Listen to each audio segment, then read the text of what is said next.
अस्सलाम वालेकुम फ्रेंड्स, कैसे हैं आप सब? I'm sure all are fine. This is Mubashir Iqbal Chauhan, advocate high court. बहुत इंटरेस्टिंग टॉपिक है आज हमारा, ऑर्डर 37 सीपीसी।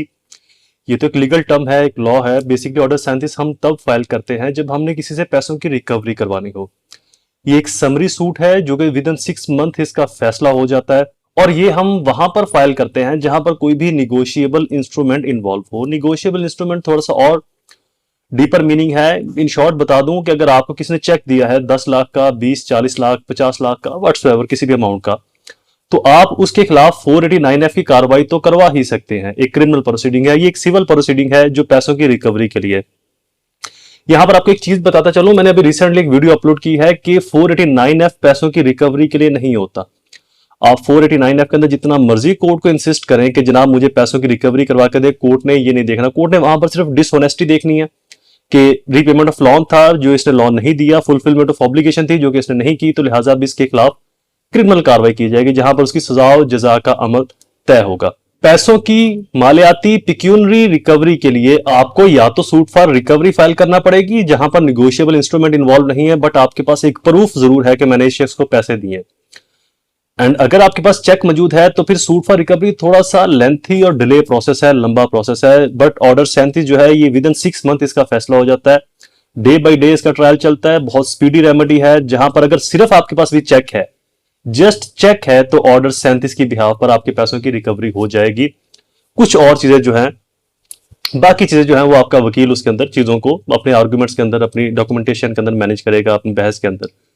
सिर्फ चेक और एथेंटिक चेक है, अगर आपने वाकई ही पैसे लेने हैं उस शख्स से तो आपके पैसों की रिकवरी ऑर्डर 37 के थ्रू हो जाएगी।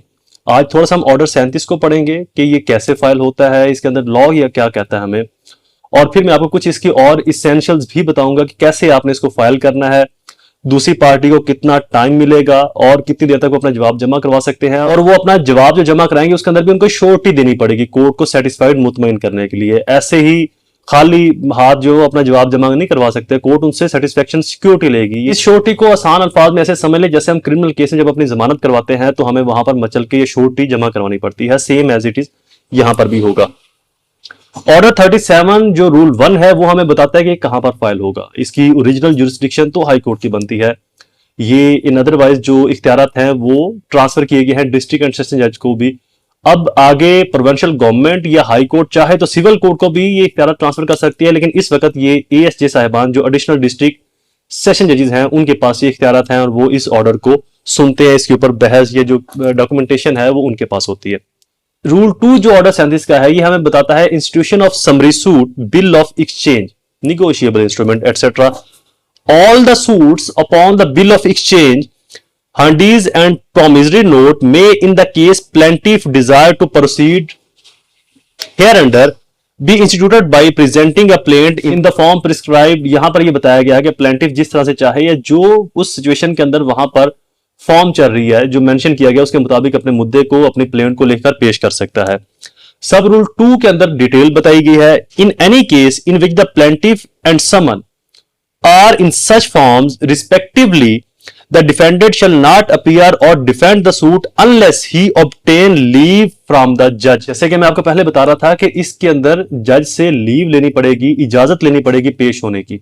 अगर जज सेटिस्फाइड होगा तो आपको इजाजत देगा। अब ये जज की मर्जी वो आपको कैसे इजाजत देता है। मुखालिफ जो आपका डिफेंडेंट होगा जिसने पैसे देने हैं वो ऐसे खाली हाथ मुंह उठाकर नहीं जवाब दवा फाइल कर देगा। इसके अंदर बकायदा लीव टू डिफेंड देनी पड़ेगी कि मुझे इजाजत दीजिए इसको डिफेंड करने की। जैसा भी इजाजत देते हैं ठीक, नहीं देते उनकी मर्जी। अगर इजाजत देते हैं तो किस टर्म्स एंड कंडीशन पर, ये भी जज साहब की मर्जी। Hereinafter provided so to appear and defend, and in default of his obtaining such leave or of his appearance and defense in pursuance thereof, the allegation in the plaint shall be deemed to be admitted and the plaintiff shall be entitled to a decree। अगर वो मुद्दा लय पेश होता है, जो मुखालिफ है जिसने पैसे देने वो पेश होता है या पेश होता है और पेश होने के बाद गायब हो जाता है, या फिर पेश ही नहीं होता, तो फिर जो इल्जामात प्लेंटिफ ने लगाए हैं उनको एज इट इज ही समझा जाएगा और उसी के मुताबिक डिक्री कर दी जाएगी। For the principal sum due to the instrument and the interest calculated in according with the provision of section 79 etcetera, ये गवर्नमेंट के बारे में बताता है। थर्ड इसका जो रूल है ऑर्डर 37 का 37 का, defended showing defence on merit to have leave to appear, The court shall, upon application by the defendant, give leave to appear and to defend the suit upon affidavit which disclose such fact as would make it incumbent on the holder to prove consideration or such other facts as the court may deem think fit sufficient to support the application. इजाजत लेने के लिए जो defendant है उसको ऐसे affidavits और ऐसे सबूत देने पड़ेंगे जिससे कोर्ट को ये लगे कि ये जेन्युइन है, इसको मौका दिया जाना चाहिए डिफेंड करने का केस को। अदरवाइज कोर्ट चाहे तो उसको वहीं पर ही जो लीव टू डिफेंड उसको खारिज कर सकती है। सो अब अगर इसके कंक्लूजन के ऊपर हम आए तो जो ऑर्डर 37 है, जैसे कि मैंने पहले बताया कि हम चेक के ऊपर फाइल करते हैं चेक की रिकवरी के लिए, स्पीडी रेमेडी है, विद इन 6 मंथ इसका फैसला हो जाता है। कहां पर यह फाइल होगा? ये डिस्ट्रिक्ट एंड सेशन जैसे आपके पास इस ऑर्डर को डायरेक्टली, इस केस को डायरेक्टली आप फाइल कर सकते हैं प्लेंटिफ की बिहाफ के ऊपर। जो प्लेंटिफ है इटसेल्फ भी फाइल कर सकता है, उसका अगर कोई पावर ऑफ अटॉर्नी किसी के पास है स्पेशल तो वो भी प्लेंटिफ की बिहाफ पर इस दावे को फाइल कर सकता है। अगर आपके पास बहुत ज्यादा सबूत नहीं है, सिर्फ आपके पास एक चेक है, तो चेक की बिहाफ पर भी आपका दावा डिग्री हो सकता है, बशर्ते के डिफेंडेंट के पास ये सबूत ना हो कि उसने पैसे आपको दे दिए हैं। अगर तो ये सबूत है तो फिर ये थोड़ा सा मुश्किल है। अगर जेन्युइन आपके पैसों की रिकवरी है तो फिर ये आपको जरूर पैसे मिलेंगे चेक की बिहाफ के ऊपर। तो अगर आपने चेक की रिकवरीज करवानी है, मैं अक्सर ये लोगों को कहता हूं कि आप क्रिमिनल प्रोसीडिंग के अंदर पढ़ के बहुत टाइम अपना वेस्ट करवा लेते हैं।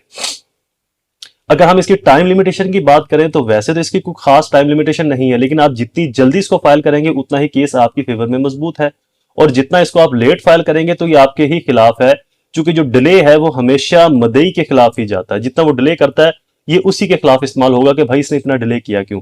मोस्टली लोग चेक के मामला के अंदर पर्चा करवाने की तरफ जाते हैं। अगर मैं अपनी पर्सनल ओपिनियन दूं तो अगर आपने जेन्युइनली किसी से पैसे लेने हैं और उसने आपको चेक दिया जो कि डिसऑन हो गया, तो आप ऑर्डर 37 की तरफ आए, बनिस्बत के क्रिमिनल प्रोसीडिंग में जाएं, पर्चे करवाएं, जमानतों के अंदर जाएं और ये सब कुछ इन ऑल डेट देखें। तो इससे आपकी पैसों की रिकवरी 489F से तो नहीं होगी। आमतौर पर हम किसी के खिलाफ पर्चा करवाते क्यों हैं कि जी ये पर्चे से डर के, जेल से डर के हमें पैसे देगा। मैंने अपने एक्सपीरियंस के अंदर कभी भी ये नहीं देखा, मैंने अपने एक्सपीरियंस में आज तक नहीं देखा किसी के खिलाफ पर्चा हुआ हो और पर्चे से डर के उसने तमाम जो अमाउंट है वो पे कर दी।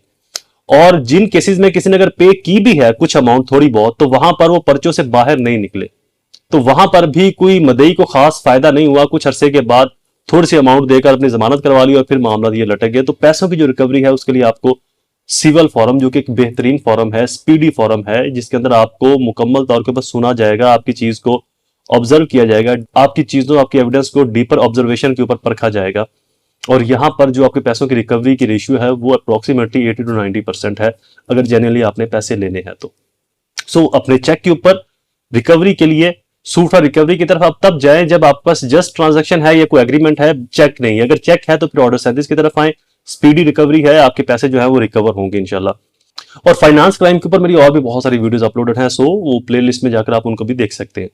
वीडियोस कंप्लीट, दोबारा हाजिर होंगे किसी और इन्फॉर्मेटिव वीडियो के साथ। तब तक मुझे अपनी दुआओं में जरूर याद रखें। मतलब आप सबका हामी नासिर हो। अस्सलाम।